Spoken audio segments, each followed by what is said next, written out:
doing my very last video. This is my third video. I just did a prayer for the waters and was drawn to this spot here, and I wasn't going to do a video, but I'm very compelled right now, and it is my last days. I'm counting the days down now. A little bit of grief coming up for me. Even though I know I'm stepping into a new book, literally a new book, completely different.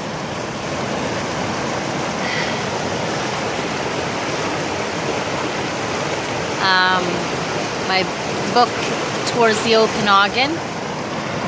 My first point that I'm going to is Kelowna.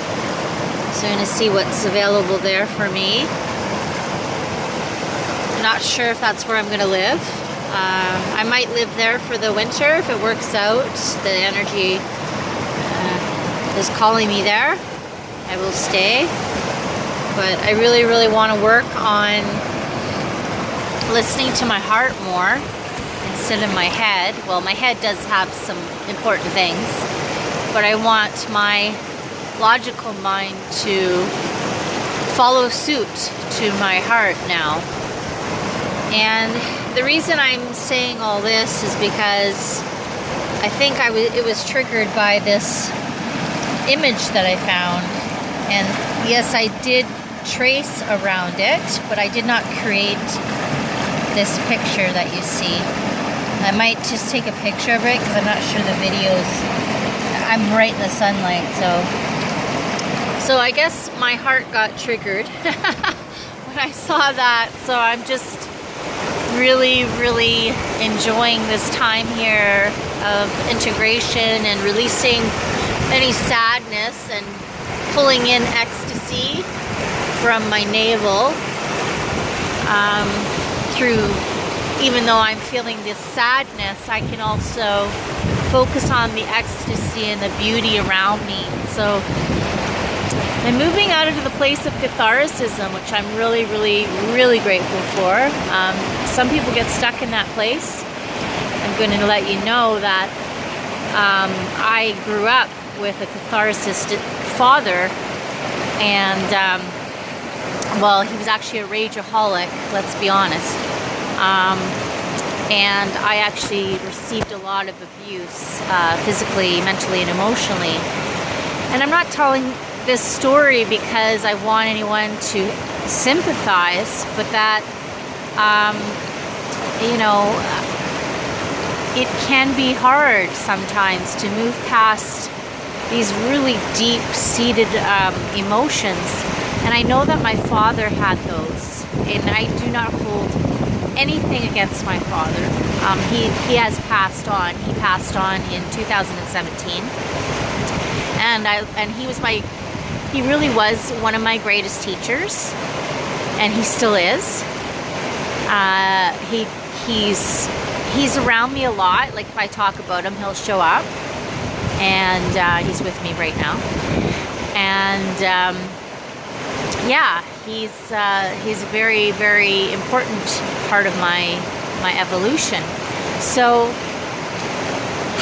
I just wanted to backtrack and just say that it can be hard to follow your heart when you have heart walls around you. And what I mean by a heart wall is not allowing people in. And you know, I have been pushed to the utter limits of my existence, and that's why I feel my videos are important, because I want people to know that they're not alone, and that abuse, and I receive abuse more than just with my father. Growing up with my mom, I love her to death. Don't have anything against my mother, okay? I know she's doing her best. I know that she loves me. But I'm going to say say that I didn't get the emotional, mental stimulation and support that I needed growing up. And it's not her fault, because I know that she also, she came from alcoholism, and she hasn't healed that wound yet. I hope someday she will. But if she doesn't, I'm still going to love her. And I haven't been loving her properly because of my heart wall. And what I mean by a heart wall, if somebody wants to know what that is, this is something that I've just recently had epiphanies to, and doing research and going deeper into my psyche. And what I found was that I had this unconscious heart wall around abandonment, and it started at age 1. And there was some things going on with my parents, in my family, and I think that's when I developed this heart wall. And the heart wall was meant to hold in these emotions, to actually cover, like put a protective wall around my heart, so that I wouldn't continuously feel the devastation and the sorrow and the grief around me.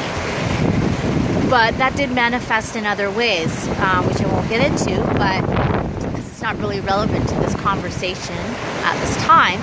But I just wanted to say that these things can show up later in life, and I started turning away from people. I started pushing people away, not knowing why or how I was even doing it. I was so unconscious of it because of this heart wall.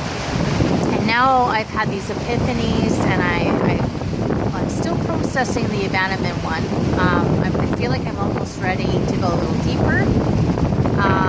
But I just wanted to say that this is the reason for this video today, is to really reach out and really let go on a very, very, very deep level. And I know that my letting go is helping whoever I have affected.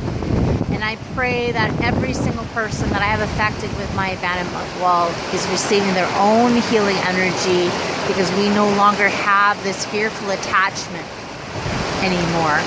So I'm just asking, just go a little deeper here. I know that Archangel Michael is with me, so I'm just asking Archangel Michael and Archangel Raphael if they can help me clear these fearful attachments once and for all from these people that I affected, so that no enemies in this lifetime and the next.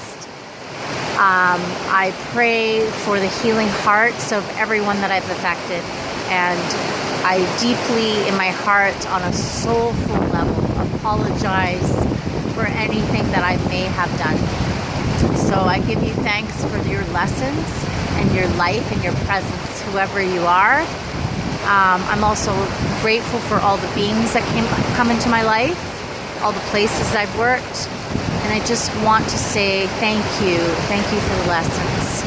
And I give thanks to Creator and Mother Earth for holding me constantly, no matter how much it seems like I screwed up.